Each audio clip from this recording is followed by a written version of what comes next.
Good morning, everyone, and welcome to Friday morning. It's Stephen Whiteside here from theuptrend.com.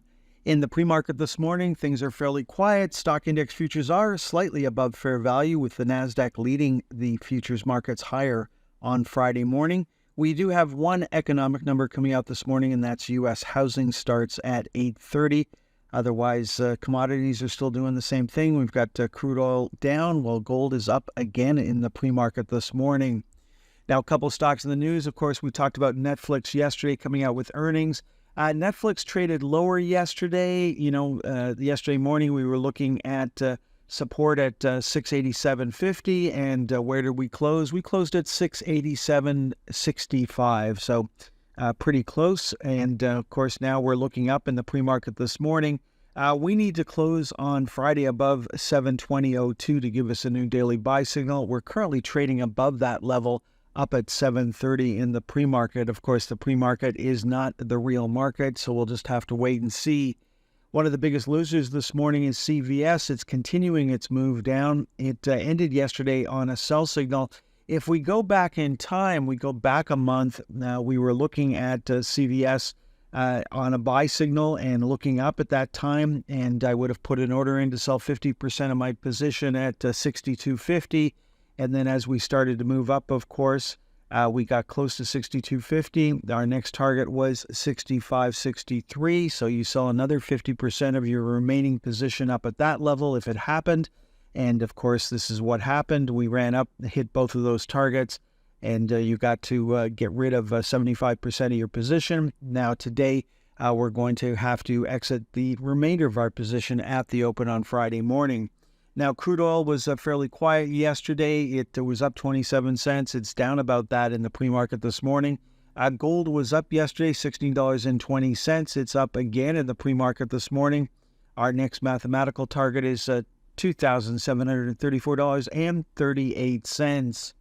Now, looking at the VIX, we know that seasonally the VIX is supposed to spike in October. We may get a time shift this year where it spikes in November instead of October. The VIX for the S&P 500 ended yesterday on a sell signal for the first time in a while. And of course, that is not in sync with the stock market. And so we know options traders have been preparing for that seasonal spike in the VIX, which has not happened. The stock market continues to move higher. There's the VIX for the Nasdaq. It's still on a buy signal, so no change there just yet. The Nasdaq 100 ETF still hasn't been able to challenge 500. It may be able to do that on Friday. Looking at the VIX for the Russell, certainly not in sync with the Russell itself at the moment.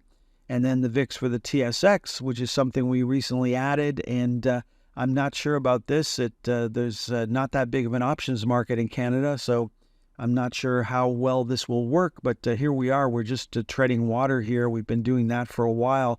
And you would think the VIX would be heading lower as the Canadian stock market continued to move higher on Thursday.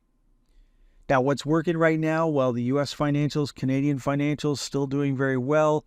Broker-dealers apparently is the place to be at the moment. They hit a new high yesterday before a small pullback. Then looking at industrials, they're doing well on both sides of the border. So those areas of the market really holding the stock market up right now. And of course, we talked about the transports, and the transports hit a new high on Wednesday, small pullback on Thursday. Airline stocks such as United and Air Canada making new highs on Thursday. And just a quick reminder that when the market does turn, and we don't know when that's going to happen, but the market is very overbought right now, and the bear ETFs are very oversold. And so at some point, we're going to get a sell signal in the SPY, and then we're going to be looking for a buy signal in the bear ETF. And then, of course, we're going to look two lines up, and that's our playing field for the time being. And similar situation for the Canadian market. When the TSX rolls over, we'll be looking for a buy signal in the bear ETF, and we'll be looking two lines up.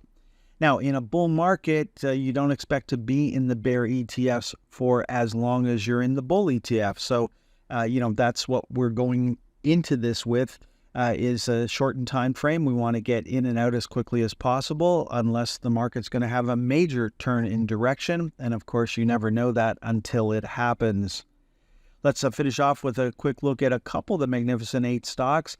The ETF itself has been treading water for weeks now, and we haven't made a new high in about a month. And you can see our next price target would be $48.44 and then $50. Taiwan Semiconductors popped the other day. Going into that trade, we were already up at the top of the panic zone. So the spike that we saw, the gap that we saw higher, was certainly panic buying. And, before it spiked, we were looking up to 200, then 212.50, and we got as high as 212.60 yesterday. So if you had an ordering up there at 200 or 212.50, they both got filled, and your $200 order would have been filled at the open, which was at 203.35. So congratulations. Now, NVIDIA ended the day higher. It reversed from a new high. It is currently trading up in the pre-market this morning. It closed below the 137.50 level. It's trading just above that in the pre-market. If we can take off from here, then 150 would certainly come into play. Now, Shopify has been treading water for the past few days in New York and Toronto, of course. We're trying to break away from 81.50. If we can take out the recent high from a couple of days ago, then 87.50 would be our next target in the U.S. On the TSX, our next target is 118.75. And then looking at Meta rolled over. It's on a sell signal right now as of Wednesday's close. You can see we got up to the 593.75 level and have started to pull back. If we can take another run at it, then you can see 625 would be our next target. And of course, $600 is currently acting as psychological resistance. Now, Microsoft is still on a sell signal. That did not change yesterday. We were up on the day just by 60 cents. We're looking for a close on Friday above $420.73. And you can see we're stuck here at the 421.88 level. If we can take out the recent high from a couple of days ago, then 437.50 could certainly come into play. Okay, folks, that's all for this morning's presentation. I wanted to get you out a little earlier than we did yesterday. The futures are mixed. We've got Dow futures currently down about 20 points. No big deal there, but we do have the NASDAQ up about 100. So there's certainly some interest in technology stocks on Friday, and there'll probably be some interest in gold stocks on Friday as well.